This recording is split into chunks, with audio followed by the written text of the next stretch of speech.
1950s में एक 18 साल के लड़के ने अरब गवर्नमेंट को बेवकूफ बनाया। एक्चुअली हुआ यह था कि इस साल यमन की करेंसी रियाल अचानक से कम हो रही थी, तो यमन गवर्नमेंट ने इसकी पूरी इन्वेस्टिगेशन करने का फैसला लिया। 3 महीने की इन्वेस्टिगेशन के बाद ये 18 साल का लड़का पकड़ा गया और पूछताछ के बाद पता चला कि उसे जॉब से जितने भी पैसे नोट्स की फॉर्म में मिलते थे वो उसे रियाल के कॉइन्स में कन्वर्ट कर लेता था। अब क्योंकि ये रियाल कॉइन असली चांदी के थे और जो उस वक्त मार्केट में सिल्वर का प्राइस था वो बहुत ज्यादा था इन कॉइन्स की फेस वैल्यू से, इसलिए ये 18 साल का लड़का इन कॉइन्स को पिघलाकर ब्रिटिश बिजनेसमैन को सिल्वर के प्राइस पर बेचता था और हर बार 10 गुना का प्रॉफिट करता था। ये 18 साल का लड़का और कोई नहीं बल्कि खुद रिलायंस के फाउंडर धीरूभाई अंबानी जी थे।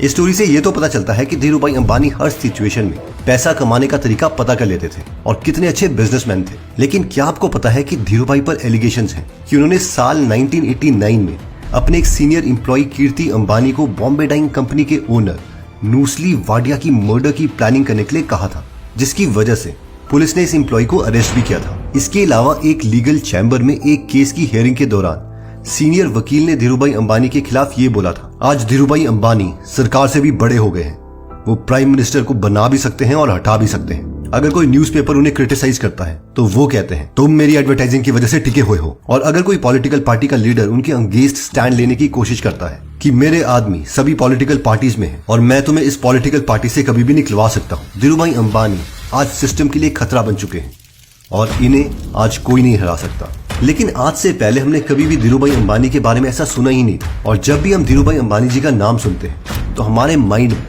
एक हार्डवर्किंग और काइंड हार्टेड इंसान की इमेज आती है। लेकिन ये सारी बातों को हमसे छुपाया गया। दरअसल धीरूभाई अंबानी के बारे में ऐसी ही कई सारी नेगेटिव बातें हमीश मैकडॉनल्ड्स ने अपनी बुक द पॉलिस्टर प्रिंस में लिखी है। इस बुक में धीरूभाई के इतने ज्यादा राज खोले गए हैं जिसे खुद रिलायंस ग्रुप ने इंडिया में बैन करवा दिया था। लेकिन सवाल ये है कि इस बुक में ऐसा है क्या कि इसे बैन करवाने की जरूरत पड़ी।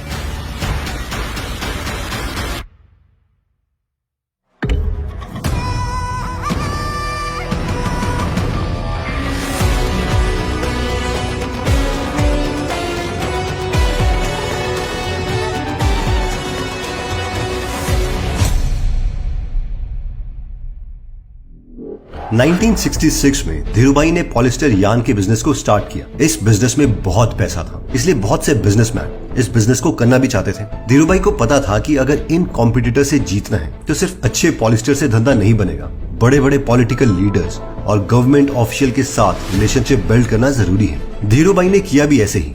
उन्होंने इंदिरा गांधी, मोरारजी देसाई, राजीव गांधी, वीपी सिंह, पीवी नरसिम्हा राव और प्रणब मुखर्जी जैसे कई बड़े लोगों के साथ अच्छे रिलेशंस बनाए और उनको इसका फायदा भी हो। फॉर एग्जाम्पल 1979 में रिलायंस इंडिया के टॉप 50 बड़े बिजनेसेस में भी नहीं आता था, लेकिन 4 सालों के बाद वो इंडिया की टॉप 5 कंपनीज में से एक बन गया। देखिए, पॉलिस्टर यार्न के बिजनेस में धीरूभाई के 2 और लोगों के साथ कंपटीशन थे, जिसमें पहले थे बॉम्बे डाइंग के चेयरमैन नूसली वाडिया और दूसरे थे और के सिल्क मिल्स के कपिल मेहरा। अब कपिल मेहरा जी को तो आसानी से अपने रास्ते से हटवा दिया गया। उन पर अचानक से टैक्स चोरी के फेक चार्जेस लगवाए गए, यहाँ तक कि उनके बेटे को पताल गंगा में लोकेटेड उनकी फैक्ट्री से किडनैप करके पीटा गया और दूर किसी सुनसान जगह में फेंक दिया गया। पॉलिस्टर में दूसरे कॉम्पिटिटर थे मिस्टर वाडिया, और वाडिया जी एक स्ट्रॉन्ग कॉम्पिटिटर थे और इनका पुश्तैनी बिजनेस था। और धीरूभाई और वाडिया जी की वॉर काफी सालों तक चली। इस वॉर की शुरुआत 1978 से स्टार्ट हुई, जब वाडिया जी ने डीएमटी प्लांट को सेटअप करने के लाइसेंस के लिए अप्लाई किया और उन्हें इसकी परमिशन मिल गई। ये चारों केमिकल्स हैं और इस पूरी वीडियो में हमें बस ये याद रखना है कि इन चारों केमिकल्स का यूज कहीं ना कहीं पॉलिस्टर को बनाने में किया जाता है, और इसी पॉलिस्टर की वॉर चल रही है धीरूभाई अंबानी और वाडिया जी के बीच में। अब वाडिया जी को डीएमटी की परमिशन तो मिल गई, लेकिन धीरूभाई के क्लोज रिलेशन इंदिरा गांधी के सेक्रेटरी के साथ थे, जिसके साथ मिलकर अंबानी ने वाडिया का डीएमटी का लाइसेंस कुछ महीनों के लिए ब्लॉक करवा दिया। वाडिया जी की मुसीबत यहाँ पर खत्म नहीं हुई थी। दरअसल वाडिया जी ने एक अमेरिकन कंपनी से सेकेंड हैंड डीएमटी मशीन खरीदी थी। जब शिपमेंट इंडिया में आई तब उसे 4 हफ्तों तक कस्टम ने परमिशन नहीं दी, और थोड़े टाइम के बाद कस्टम के कलेक्टर एस श्रीनिवासन ने कहा कि मुझे शक है इन मशीन्स पर, इसलिए पहले हम सारी मशीन्स की अच्छे से इंस्पेक्शन करेंगे, जिससे वाडिया जी की कंपनी को और मुश्किल होगी पॉलिस्टर बनाने के लिए। अब इंटरेस्टिंग बात तो यह है कि जो श्रीनिवासन जी थे, जिन्होंने इस इंस्पेक्शन का ऑर्डर दिया था, जब वो सरकारी जॉब से रिटायर हुए तब रिलायंस ने उन्हें एज एन एडवाइजर हायर कर लिया। धीरूभाई वाडिया जी को पूरी तरीके से डिस्ट्रॉय करना चाहते थे। वो चाहते थे कि उनके सामने कोई कंपटीशन ना रहे, जिसके लिए धीरूभाई ने वाडिया के खिलाफ एक और मुसीबत खड़ी कर दी।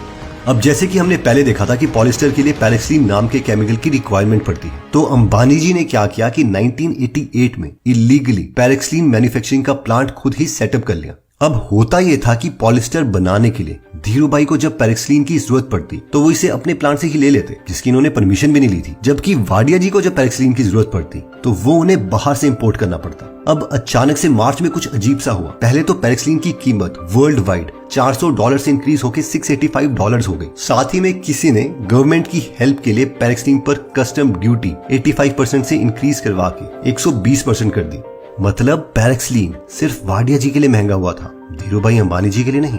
ठीक इसी वक्त रिलायंस को फाइनेंस मिनिस्ट्री की ओर से जो उनका पतालगंगा वाला प्लांट था उसे रिफाइनरी का स्टेटस दे दिया गया, जिसकी वजह से हुआ ये कि रिलायंस इंडिया की लोकल रिफाइनरी से नेप्था को 1 लाख रुपए पर टन के बजाय 30,000 रुपए पर टन के डिस्काउंटेड प्राइस में परचेज कर सकती थी। हम ऑलरेडी देख चुके हैं कि नेप्था भी पॉलिस्टर बनाने के लिए ही यूज होता है। अब नेप्था धीरूभाई अंबानी जी के लिए और सस्ता हो गया था, जिसका मतलब था कि धीरूभाई अंबानी बहुत ही सस्ते में पॉलिस्टर बना पाएंगे, जबकि बॉम्बे डाइंग के वाडिया जी को पॉलिस्टर बनाने के लिए बहुत पैसे खर्चने पड़े। अब क्योंकि वाडिया जी को पैराक्सीन महंगा पड़ रहा था तो अंबानी जी ने वाडिया जी से कहा कि वाडिया जी हमसे पैराक्सीन खरीद लो।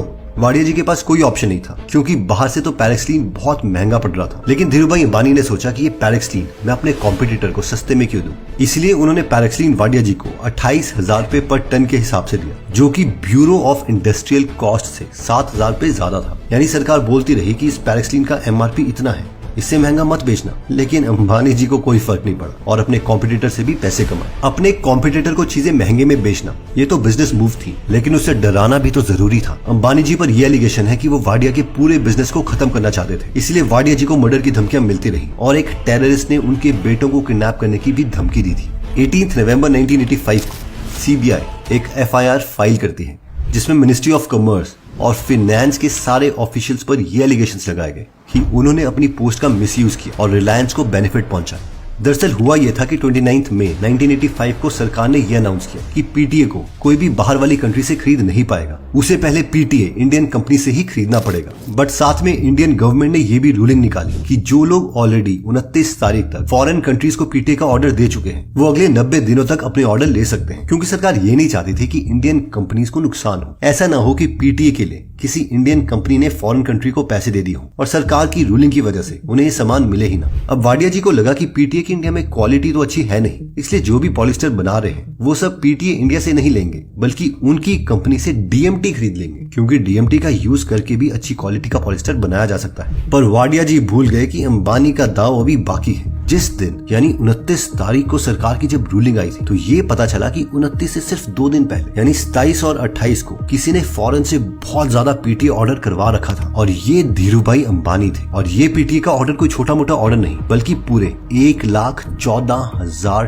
टन का ऑर्डर था। अब इतना बड़ा ऑर्डर लेने के लिए धीरूभाई ने सारे बैंक से उधार लिया था। इन ऑर्डर की लिस्ट को सुनी। इंपोर्ट पॉलिसी में चेंज होने के कुछ घंटे पहले कैनेडा बैंक के साथ 29 मई के दिन 12,000 टन का उधार लिया गया। इसके अलावा सोसाइटी जनरल, बैंक की विंडोज ह्यूज और स्टैंडर्ड चार्टर्ड बैंक जैसे फॉरेन इंस्टीट्यूट के साथ 42,000 टन के लिए उधार लिया गया। सरकार की रूलिंग से जस्ट 2 दिन पहले यानी 27 मई को रिलायंस ने पेट्रोलियम मिनिस्ट्री के साथ 50,000 टन PTA के लिए कॉन्ट्रैक्ट साइन किया, जिसके लिए उसी दिन standard chartered bank, state bank of India से उधार लिया गया। यानी ऑलमोस्ट हर बैंक से 3 दिन में उधार लेके PTA खरीद लिया गया। इससे 2 बातें साफ होती हैं। 1, धीरूभाई के कॉन्टैक्ट हर एक बैंक से बहुत अच्छे थे और उससे भी इम्पोर्टेंट सेकंड पॉइंट है कि सरकार की रूलिंग आने से पहले ही अंबानी जी को सब पता था कि क्या होने वाला है और 3 दिन में उन्होंने सालों का PTA बाहर से मंगवा लिया और वाडिया जी बस देखते रह गए। 1984 में रिलायंस ने RMHU के लिए अप्लाई किया, जिसका मतलब था कि वो 1 साल में सिर्फ खुद के लिए 51,000 टन पैराक्सीन प्रोड्यूस कर सकता है। अब हर साल 51,000 टन पैराक्सीन प्रोड्यूस करने के लिए बड़ी मशीनें चाहिए थी, इसलिए फॉरेन से उसे खरीदा गया। लेकिन इसके बाद रिलायंस की एक रिपोर्ट बाहर आती है जिसमें लिखा गया था कि जुलाई 1988 से मार्च 1989 तक यानी कि 9 महीने के अंदर कंपनी ने 67,968 टन पैराक्सीन को प्रोड्यूस किया, जबकि रिलायंस को 1 साल में सिर्फ 51,000 टन पैराक्सीन बनाने की परमिशन थी और 67,968 टन तो उसने 9 महीने में बनाया। अगर इसका हिसाब किताब हम 12 महीने के लिए लगाएं तो ये करीबन करीबन 90,000 टन पैराक्सीन पड़ता है, जिसका सीधा मतलब था कि रिलायंस ने अपनी प्लांट की कैपेसिटी को झूठा दिखाया और फॉरेन से जो मशीन मंगवाई गई थी वो ज्यादा कैपेसिटी की थी, और साथ में ये जो भी एक्स्ट्रा पैराक्सीन प्रोड्यूस किया गया उसका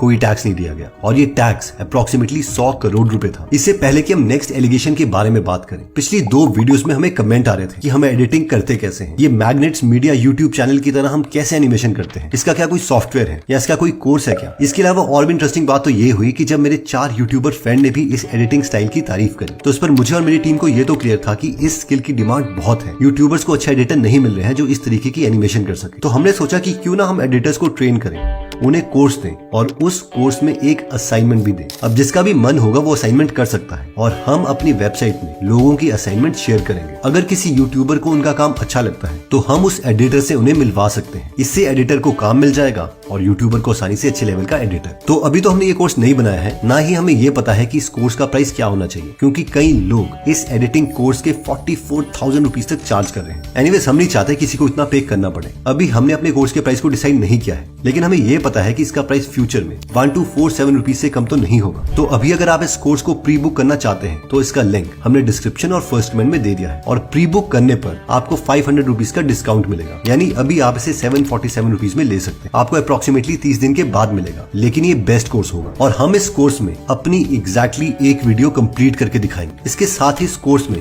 करीबन 2 मिनट की असाइनमेंट होगी, जिससे आप कंप्लीट करोगे तो उसे हम अपनी वेबसाइट में मेंशन कर देंगे, ताकि कोई भी एम्प्लॉयर जो एडिटर को ढूंढ रहा है वो आपको हायर कर पाए। और हाँ, कोर्स रिलीज होने से पहले अगर आपको लगता है कि आपको ये कोर्स नहीं चाहिए तो हम आपके 747 रुपीज वापस कर देंगे, बट वी प्रॉमिस कि ये कोर्स इन 44,000 रुपीज के कोर्स से बेटर होगा। अगर आप इस स्किल में इंटरेस्टेड हैं तो इसका लिंक मैं डिस्क्रिप्शन और फर्स्ट कमेंट में दे दूंगा। अगर आपको डिस्क्रिप्शन में लिंक नहीं दिख रहा है तो इसका मतलब है कि काफी स्टूडेंट्स ने अप्लाई कर दिया है और अभी हम स्टूडेंट्स को एक्सेप्ट नहीं कर रहे हैं। साल 1983 में Indian government NRI investment act में चेंजेस करती है, जिसके तहत एनआरआई कंपनीज को सरकार इंडियन शेयर्स में डायरेक्टली इन्वेस्ट करना अलाउ करती है। 26 जुलाई के दिन मुखर्जी 11 फॉरेन कंपनीज की लिस्ट दिखाते हैं जो कि आइल ऑफ मैन में रजिस्टर्ड थी। आइल ऑफ मैन आयरिश सी में लोकेटेड है। ये एक टैक्स हेवन कंट्री है जिसे कई अमीर बिजनेसमैन टैक्स की चोरी करने के लिए यूज करते हैं। एनीवेज, इन 11 में से 2 कंपनी के नाम थोड़े अजीब से थे, क्रोकोडाइल लिमिटेड और दूसरा था फियास्को ओवरसीज लिमिटेड। फियास्को का हिंदी में मतलब है असफलता। इन नाम से तो लग रहा था कि कुछ तो गड़बड़ है। जनवरी 1984 में इंडिया टुडे ने ये अपनी जांच में बताया कि ये सभी 11 कंपनी 3 साल के अंदर बनाई गई थी, यानी 1979 से